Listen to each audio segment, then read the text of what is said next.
Hello and welcome to this video where I will show you how you set up environment variables in ASP.NET Core.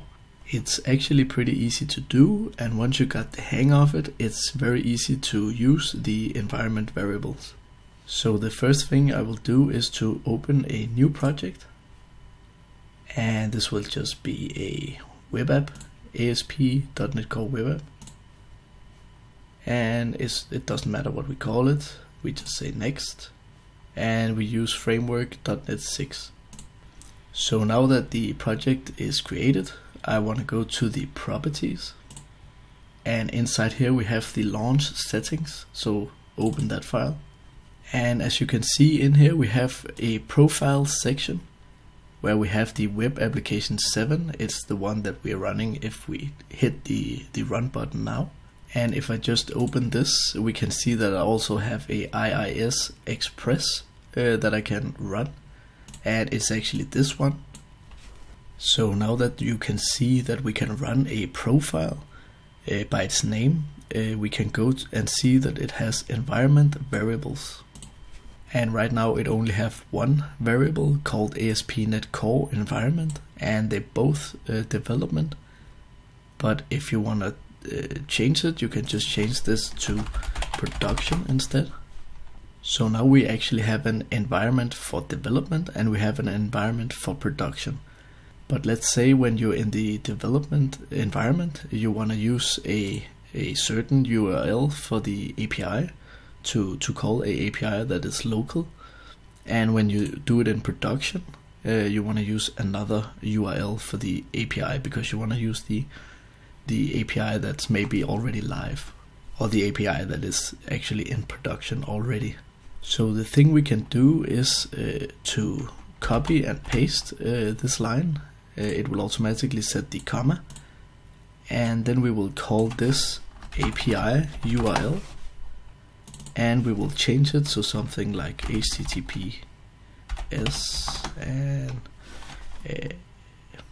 and what should we call it? Localhost and another port. So if it's running on 7272, then it's okay. And then we can copy and paste this and say when we're in production, it should not be localhost, but it should be a website where you have your API. So something like myapi.com.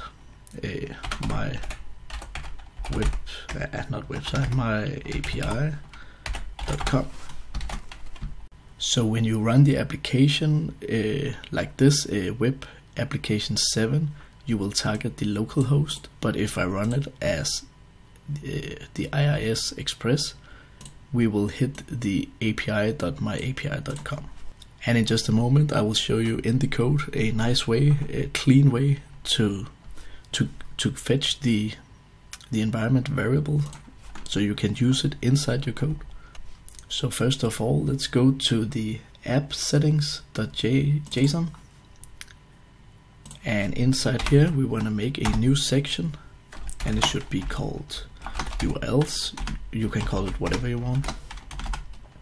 And let's say that we have a API URL, and actually we just want to call it the same. So let's copy this local and put it inside here. And I actually did all this wrong because this should also be inside the development app settings. So let's copy and paste it in here, and this is actually the development side where the app settings is going to be our production. So if we go to launch settings, we can take this api.myapi.com and put it inside app settings.json like this. So now we're going to use the app settings.json for our production, and this app settings.development.json to our development environment. So now let's go and test that this is working, and the way we will do it is that we go to pages, and I will just use the front page. And inside here I want to make a variable called URL, and we should get the environment class. And inside the environment class, we should target the get environment variable. And then we have to specify what the name of the variable is. So if we go to launch settings, we will take this API URL, and it's actually the same name down here. So we will put it in here and close it off. So now we can try to display what the URL are going to display. So we just make a p tag and say URL. And now I will try to open it in my development environment. And as you can see, this is working. I wasn't expected to work because I have another project where it doesn't work.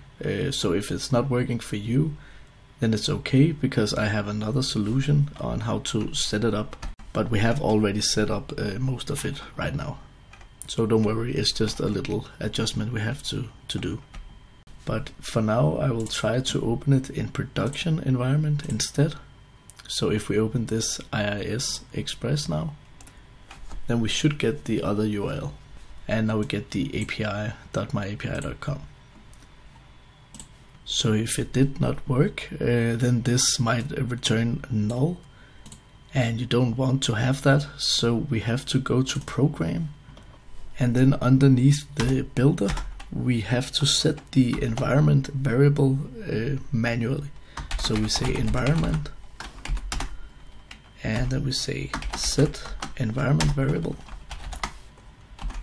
And it takes two parameters. The first one is the name of the variable. So it was, let's just go and copy and paste it. It was ASP.NET Core API URL. And the second variable is actually the value that we put inside our app settings.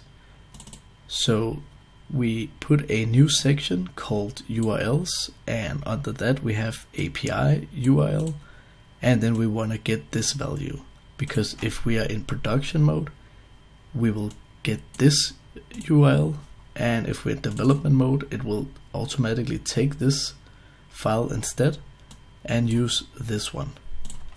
So the way we're going to get it is to say builder and then dot configuration. And then we want to get the first section, which was our URLs. And inside that, we want to get the other section. And it was called API URL. And then we want to get the value. So now you actually have a double insurance for getting the right value on your environment. Because if it's not able to get this, and it says that it is null, then you have already set it inside here also. But the value comes from your app settings.json. So if I'm testing this out now, I should get the same result.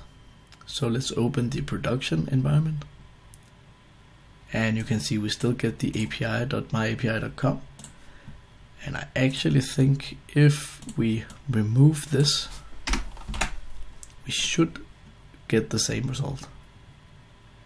And we are not. So I have also learned something today.